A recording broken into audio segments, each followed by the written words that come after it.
Hi అండి. ఈ summer సీజన్లో వేడి వేడిగా టీ కాఫీ తాగే బదులు ఇలా చల్లగా తాటి ముంజలతో పాయసం చేసుకోండి. సూపర్ టేస్టీగా ఉంటుంది. అండ్ ప్రతి సమ్మర్లో ఖచ్చితంగా చేసుకుంటారు ఈ పాయసం, అంత బాగుంటుంది. సో ప్రాసెస్ చూద్దాం. ఒక బాణెలు తీసుకొని అందులో 750 ml పాలు తీసుకోండి. ఈ మెజరింగ్ కప్తో నాకైతే 3 కప్స్ అయ్యాయి పాలు కొంచెం వేడయ్యాక ఇందులో 1/3 కప్ షుగర్ యాడ్ చేసుకోండి. షుగర్ వద్దనుకుంటే పాలు కొంచెం చల్లగా అయ్యాక 1/3 కప్ బెల్లం పౌడర్ వేసుకొని మిక్స్ చేసుకోండి.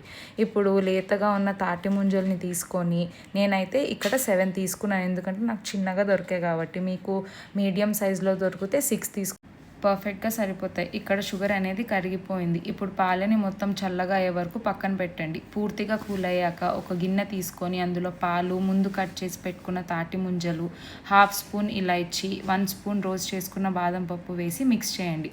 4-5 అవర్స్ ఫ్రిడ్జ్లో పెట్టండి. కూల్ అయిపోతే ఇది ఎమ్మియస్ తాటి ముంజల పాయసం రెడీ అయిపోతుంది. సర్వింగ్ గ్లాసెస్లో వేసుకొని సర్వ్ చేసుకోవడమే. అందరూ తప్పకుండా ట్రై చేసి ఎలా వచ్చిందో చెప్పండి. Thank you for watching. Bye.